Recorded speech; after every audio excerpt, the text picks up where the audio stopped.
Magandang hapon po mga kapatid. Sa pangalan ng aking mahal na ama at mahal na ina at sa anak na si Jesucristo. Magandang hapon po sa inyong lahat mga kapatid. Magbabahagi lang ako ng kunting share na tungkol sa ating hinaharap na pananampalataya. Ito po ay batay sa banal na kasulatan o Biblia.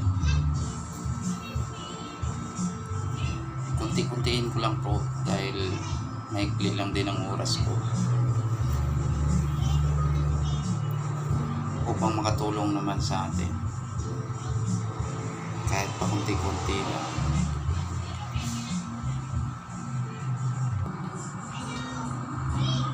Ang i-discuss natin dito ang natutungkol sa sitas ng Deuteronomio 6:14.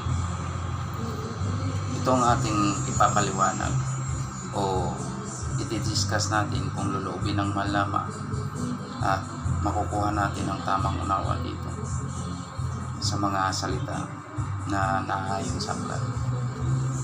Babasahin ko ang 6:13 hanggang 17. Ito ang mga salita sa Deuteronomio 6:13 hanggang 17. Simulan ko na ng pagbasa. Ikaw ay matakot sa Panginoon mong Diyos at sa Kanya'y maglilingkod ka at sa pamamagitan lamang ng Kanyang pangalan susumpa ka. Huwag kang susunod sa ibang mga Diyos, sa mga Diyos ng mga bansang nasa palibot mo, sapagkat ang Panginoon mong Diyos na nasa gitna mo ay isang mapanibughuing Diyos. Baka ang galit ng Panginoon mong Diyos ay maglalaban sa iyo at ikaw ay kanyang lipulin sa ibabaw ng lupa. Huwag ninyong tutuksohin ang Panginoon ninyong Diyos na gaya ng tuksohin ninyo siya sa masa. Inyong iingatan ng buong sikap ang mga utos ng Panginoon ninyong Diyos at ang kanyang mga patutuo at ang kanyang mga palatuntunan at kanyang iniutos sa iyo. Itong inuutos ng Diyos sa atin, tayong mga tao. Ito ang ating kasunduan o tipan sa Diyos. Pang buong mundo ito, hindi lang sa isang tao o ilan, kundi pang buong sansinukob na sinasabi. Ito ang ating kasunduan o tipan natin sa Diyos na hindi man kailanman na hindi masisira. Masira man ang langit at ang lupa, ngunit sa kaliit-liitan ng bahagi sa kautusan ay walang pagkasira kailanman. Sabi ni Jesus yan. May evidence din dito na susulat sa Biblia. Ito ngayon kaibigan, ang talakayin natin dito, ang binasa ko dito sa 13 hanggang 17. Ang sinabi sa 13 dito, sa pamamagitan lamang ng kanyang pangalan, susumpa tayo sa Diyos. So, ang tanong dito, sinong pangalan ng Diyos na dapat natin panumpaan, pananalig, aasahan? Anong pangalan dito maliban kay Jesus na inutusan? Maliwanag naman doon si Jesus na sinugo lamang at inutusan lamang. Kaya dapat ito malinaw sa tao, malinawan tayo. Tayong mga sikta or tayong nangangaral sa mga tao, ipapaliwanag natin ito. Kung hindi natin kayang ipapaliwanag kung sinong pangalan sa kautusan ng Diyos, huwag tayong mangaral dahil mas lalong napapasama, lalong nailigaw natin ang ating kapwa. Pero kung may karapatan ka naman na ipangaral mo ito at napatunayan mo sa iyong sarili sa pananalig mo sa mahal na Diyos na ipinagkaloob sa iyo, ibahagi mo. Kasi nga, ang pagkilala sa pangalan ng Ama o Diyos at sa Ina, yan ang utos at buhay na walang hanggan niyan. Na kung makikilala natin ang Ama at Ina, magaganap natin ang kautusan. Maibig natin siya. Kaya nga nasasabi sa kasulatan, ang anumang bagay na hindi nakikita o hindi nakikilala, hindi maaaring maibig natin. Paano kaya ang kautusan natin maibig kung hindi natin makikilala ang tunay na Diyos at ang buong kautusan nito? Kaya sisikapin natin makikilala.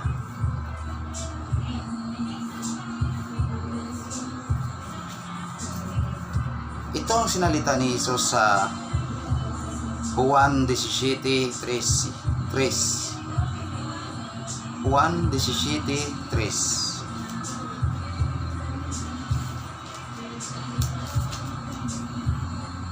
Ito ang buhay na walang hanggan, na ikaw ay makikilala nila na isang Diyos na tunay.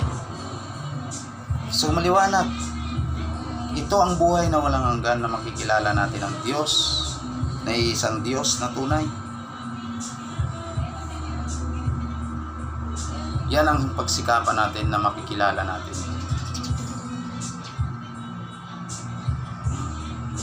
Tutuklasin natin kung ano ang naunang utos na bibilang sa unang utos. Ano ba ang unang utos na iyan?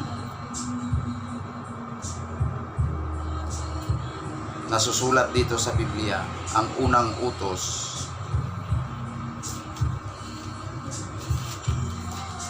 Huwag natin baliwalain yung unang utos, dahil yan ay kabilang ng batas ng Diyos o palatuntunan ng Diyos o inuutos ng Diyos sa atin. Igalang mo ang iyong ama at ina, na siyang unang utos na may pangako.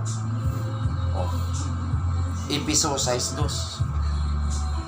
Igalang natin ang ating ama at ina,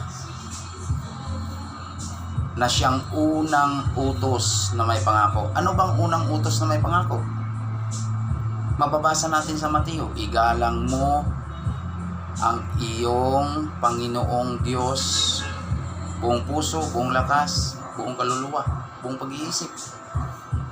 Yan ang unang utos at dakilang utos na iniutos ng Diyos. At may promise dito ang Diyos na may pangako. Anong pangako niya yan? Yun ang buhay na walang hanggan, ang pangako niya. Kung yan ay magagawa natin, yan ang buhay na walang hanggan na sinasabi. Kaya sikapin natin. Ito mababasa sa Juan 2:25. At ito ang pangakong kanyang ipinangako sa atin, ang buhay na walang hanggan. Yun. Diba? Kung maniwala tayo kay Jesus, sumunod tayo sa 10 kautusan. Na sinasabi ni Jesus, ito ang buhay na walang hanggan, na makikilala nila na iisang Diyos na tunay.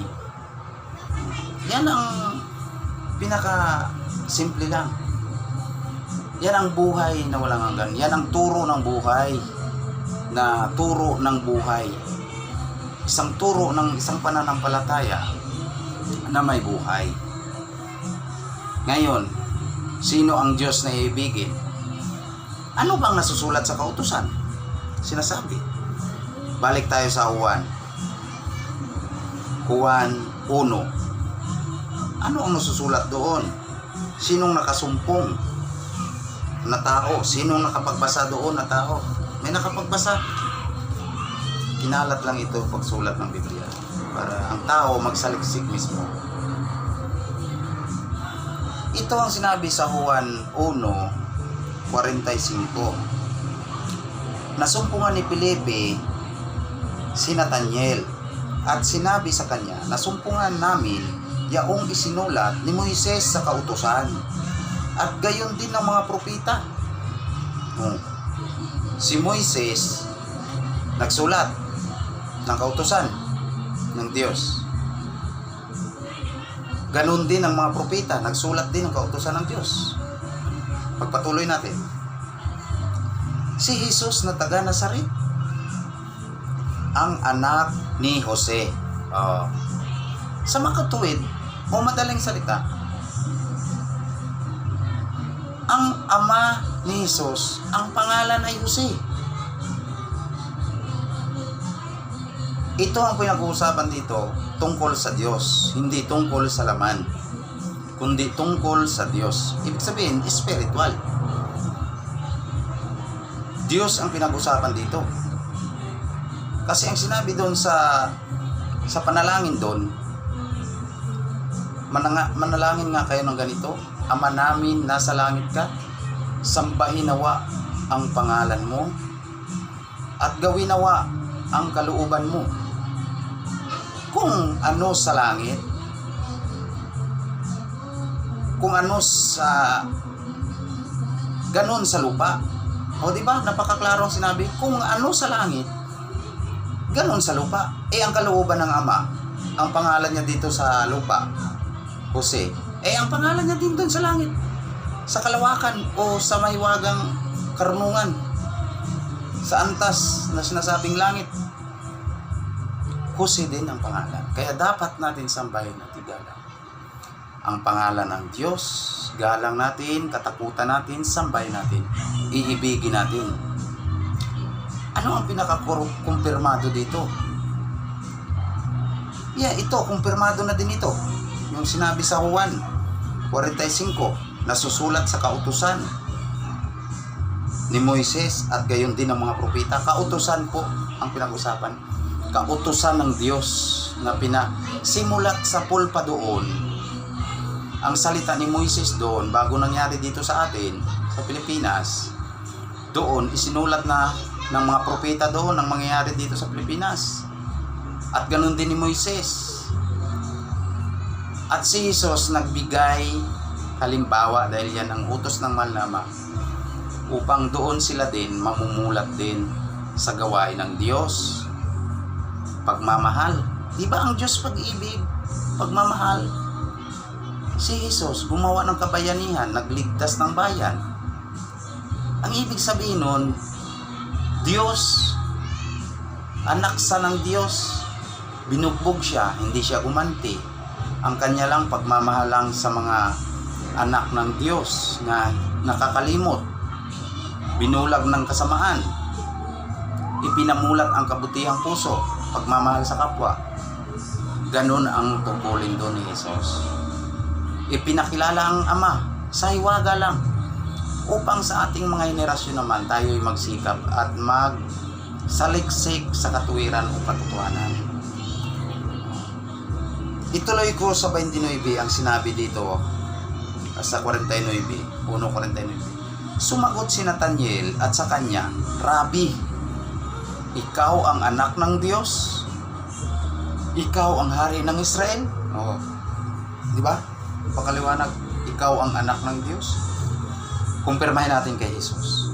Si Jesus ay sumagot sa kanya, dahil baga sa sinabi ko sa iyo, ika'y nakita sa ilalim ng puno ng igos, kaya sumampalataya ka? Ibig sabihin, tama ang sinabi ni Nathaniel na ikaw ang anak ng Diyos? Sila lang naman nakasumpong nito, si Felipe at si Nathaniel nakasumpong sa isinulat ni Moises sa kautusan doon na si Jesus na taga Nazaret, anak ng Diyos. Anong pangalan ng Diyos? Yona ang pangalan. Jose ang pangalan ng Diyos. Future ang salita noon doon at nangyari dito sa ating Pilipinas. Sa Pilipinas. Sino ba ang nagligtas dito sa ating bansa at ng ating lahi dito? Mula sa kadiliman na pamamaraan, sa turo ng karahasan, at binulag tayo sa karahasang pamaraan. Hindi tayo tinuruan ng tama. Ipinagbabawal sa atin ng araw maghawak ng Biblia. Dinaan tayo sa mga kumpisal-kumpisal. Bakit? Diyos lamang ating kumpisalan sa ating puso, hindi yung mga pare. Sa kasamaang palad, dinaan pa tayo sa hindi tamang daan ukol sa Diyos. Ipinagbawalan tayo maghawak ng Biblia. Anong mga karahasan na ginawa nila sa mga kababaihan? At ang mga kalalakihan, anong ginagawa? Sinasaktan. Kung hindi tayo ipinamulat ng mahal na Ama dito mula sa kamangmangan, hindi tayo nabuksan ng kaisipan natin at karunungan natin. Buti may Diyos na nag-survive dito sa Pilipinas, nagtubos ng bansa, nangaral, nagpakumbaba lahat, ibinarel sa lunita. Pero ang Diyos walang kamatayan kailanman. Ang Diyos, siya ang marunong gumawa ng paraan at alam niya ang mga tagalupa na mababa kaysa langit, kaysa kalangitan. Nagtagumpay sila? Hindi pa rin. May anak ang mahal na Diyos. Kaya yan ang sinasabi. Kung tayo magmahal man lang sa Diyos, suriin natin at kilalanin ang tunay na Diyos, igalang, sambahin, katakutan, at sundin ang kanyang 10 utos na ipinapairal dito sa atin. Mayroon tayong 10 utos dito. Kung nasa puder ka na ng mahal na Ama, mababasa nyo dyan sa ating mga gipos. Yan ang 10 utos ng mahal na Ama. Sa ngayon, ito pa lamang ang ating sinasaliksik ang Biblia.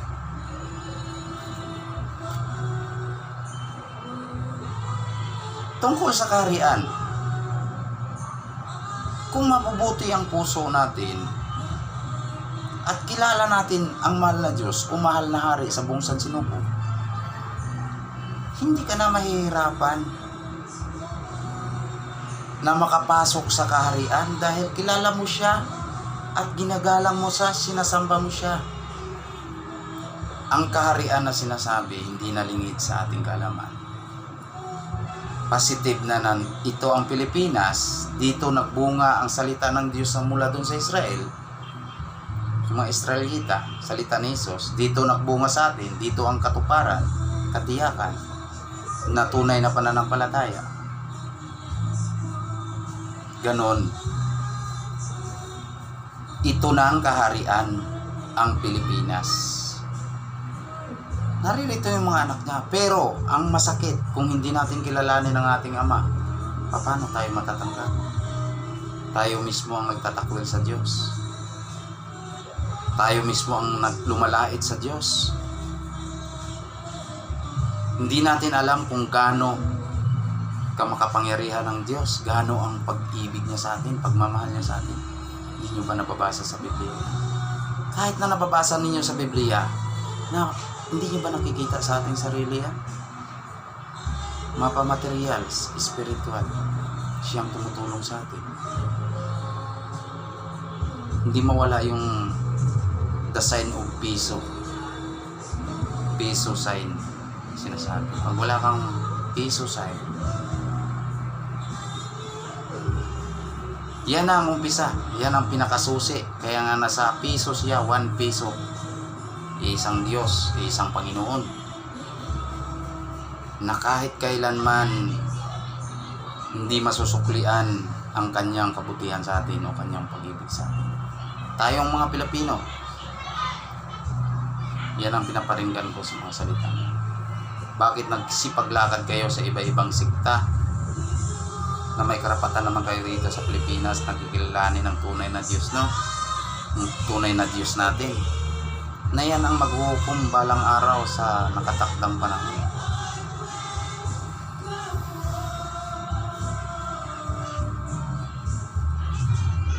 Kaya mga kaibigan, sikapin ninyo, dahil ipinahayag ko na sa inyo ang turo ng buhay na naririto sa Biblia kung sinong kilalaning tunay na Diyos. Ngayon naman kaibigan, kung hindi kayo magsisampalataya sa salita dito ni Jesus, mismo ang salita ni Jesus ang siyang hahatol sa atin dito kung hindi tayo susunod sa 10 kautusan o buong kautusan. At ang salitang ito, kasama na rin dito ang sino man ang nagligaw sa kanyang sariling pananampalataya. May kahatulan din rito. Ang salita din ng Biblia ang maghahatol sa taong nagliligaw sa kanyang sarili. Nakikinig sa kanilang mga bulaang pastor na nangangaral, wala naman ipinakilalang Diyos. Sinong ipinakilalang Diyos nila? Wala. Ama. Nag-aama-amahan lang sila. Wala naman silang pinaprove sa sarili nilang Diyos na Ama. Sinong tumulong sa kanila? Wala naman. Huwag tayo magiging mapadaya sa ating sarili o magiging bulag sa katotohanan.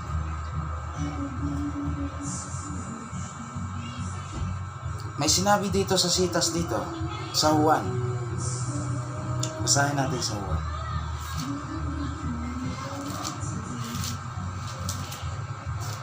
Itong hatol na sinatol niya, sinabi dito. 1:1-3:6.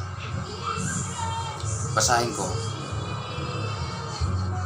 Simulan ko na lang sa 3:1 hanggang 8.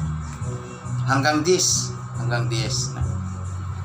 Masdan ninyo kung gaanong pag-ibig ang ipinakaloob sa atin ng Ama upang tayo'y mga tawag na mga anak ng Diyos.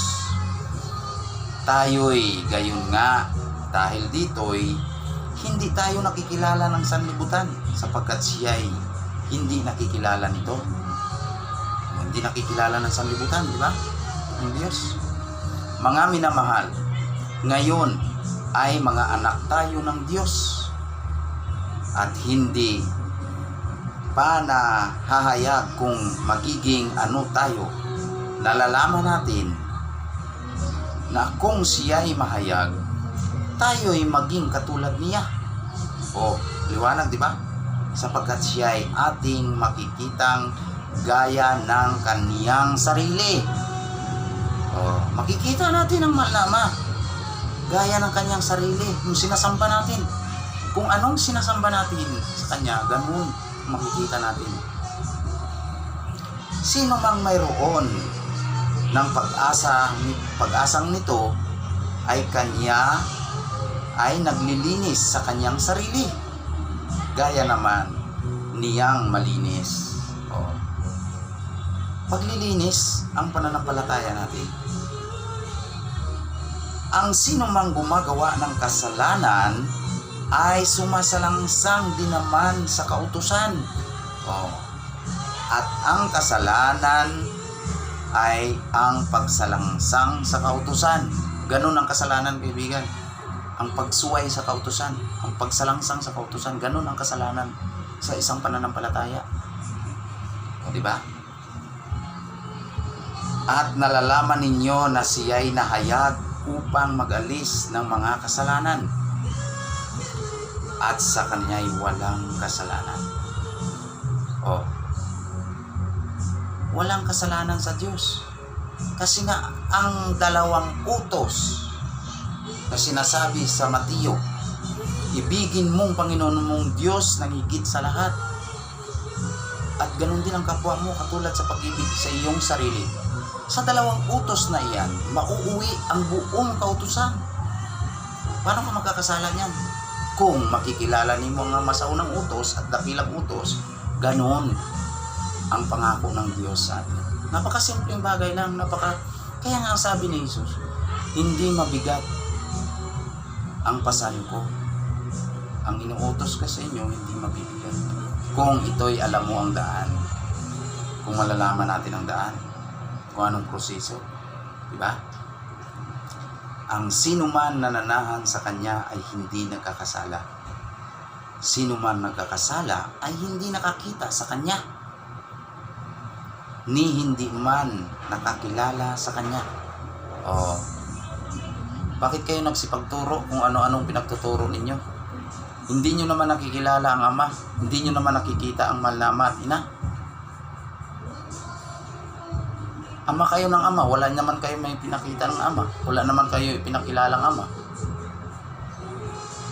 At dinagdagan nyo pa, hindi nyo pa kinilala ang mahal na Ina, na yan ang una, nabibilang yan sa unang utos na may pangako ng buhay.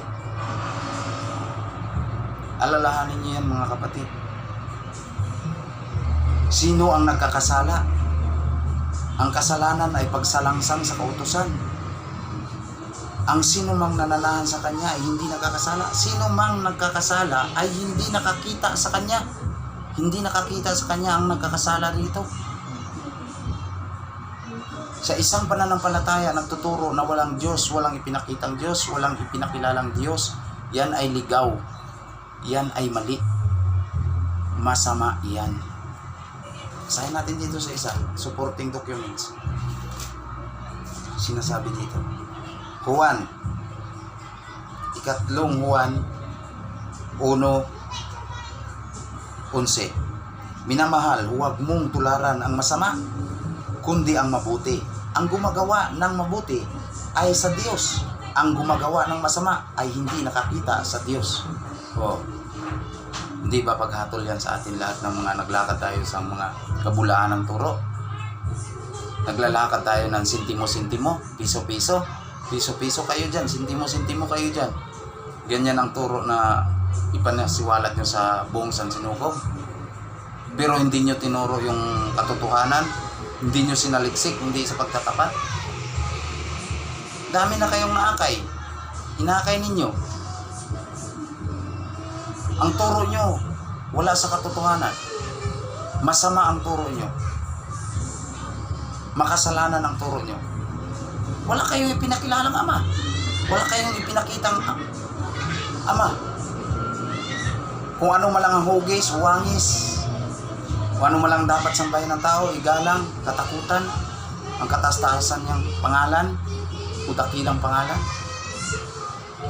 Wala din kayong ina na kinikilala. Ngayon, sinong humatol? Ako ba o ang kasulatan? Ang kasulatan na hawak-hawak ninyo, ang siyang humatol sa inyo. O di ba kaibigan, napakaklaro? Napaklaro na. Maraming salamat sa inyo kaibigan. Ito, karagdagan sa inyong kaalaman. Sa katotohanan, nababatay ito lahat sa kasulatan. Hatulan nyo ako kung hatulan nyo ako. Pakita ko sa inyo ang nasusulat. Hindi ako mismo ang naghatol. Hindi akong naghatol, kundi ang nasusulat sa Biblia na dala-dala ninyo ay siyang humatol sa inyo. Sige kaibigan, maluwalhating araw sa inyong lahat.